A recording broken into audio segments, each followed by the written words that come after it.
Bamutia constituency ni MLA Noyan Sorkar ni mungai social media ni bisingti tatal koksilja mungrekha brei khoroksha MLA shaka abo fake se mini mungai bini mukhang shona ni bagai bonon lashi mungna ni bagai se obo warai singja shaka MLA tei je account bai tatal koksilja mung rjakha abone shaka mamla khlaika MLA Noyan Sorkar koktoma thobani biskango chire shukrubai shawi khnarka Bamutia constituency ni MLA Noyan Sorkar আগে থেকেই কারণ আমার হোয়াটসঅ্যাপে দেখতাম notification আসছে না।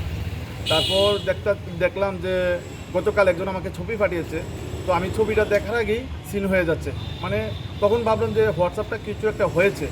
তারপর দ্বিতীয় বিষয়, আমি ফেসবুকেও পোস্ট দিয়েছি হয়তোবা এরকম হ্যাক হয়েছে আসল বিষয়, কিন্তু তারপর আজকে দেখলাম একটা পোস্ট, যে পোস্টটা দুনিয়ায় দেখা যাচ্ছে, তো সেটার জন্যই আমি এখানে ক্রাইম ব্রাঞ্চে এলাম কমপ্লেন করার জন্য।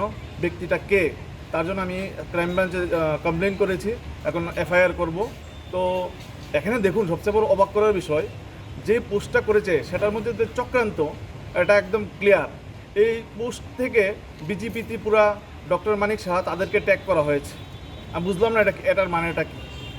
যদি কোনো কিছু থাকে তাহলে তো তাদেরকে ট্যাগ করার প্রশ্ন আসে না। আরেকটা অবাক করার বিষয়, এই পোস্টের মধ্যেও যে লিখেছে, মানে যেরকম যে কোয়ার্টারে আসার জন্য নাকি বলা হয়েছে আইজিএম চুমুনিতে কোয়ার্টার। আমার তো আইজিএম চুমুনিতে কোনো কোয়ার্টার নেই।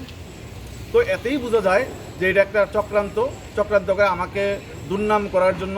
কারণ আমি বামুটিয়াবাসীর কল্যাণে কাজ করে যাচ্ছি প্রতিনিয়ত।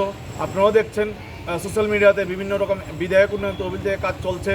তারপর বিভিন্ন অঙ্গনওয়াড়ি স্কুলের আমি পরিদর্শনে যাচ্ছি, বিভিন্ন কাজ পরিদর্শনে যাচ্ছি। তার জন্য তাদের সহ্য হচ্ছে না, আমাকে বদনাম করার জন্য এটা কাজ করা হয়েছে। তো এখন কি পরিকল্পনা, কি অ্যাকশন নেওয়ার পরিকল্পনা বলতে, আমি তো এখানে সাইবার ক্রাইমে এসেছি, তো এখানে দেখলাম যে পোস্টটা ডিলিট করে দিয়েছে, তো এখন আমি থানায় যাচ্ছি কেস করার জন্য। ঠিক আছে, তাহলে আজকে আপনারা তো দেখেছেন ফেসবুকে আমাকে বদনাম করার জন্য একটা আইডি থেকে বিভিন্নভাবে অপপ্রচার করছে। তার জন্য আমি সাইবার ক্রাইমে কমপ্লেন করেছি। এখন আগরতলা পশ্চিম থানাতে এসেছি, এখানে কমপ্লেন দিচ্ছি যে এইভাবে একজন বিধায়ককে কুরুচিকর মন্তব্য করে জনগণের কাছে হেয় করার যে চেষ্টা করা হচ্ছে, সেই চেষ্টা কোনোদিন সার্থক হবে না। আমরা জনগণের জন্য কাজ করি, জনগণের পাশে থাকি, তো এটাই অনেকের সহ্য হচ্ছে না। তাই আমাকে বদনাম করার জন্য একটা ফেসবুক আইডি থেকে এসব বাজে জিনিস পোস্ট করেছেন।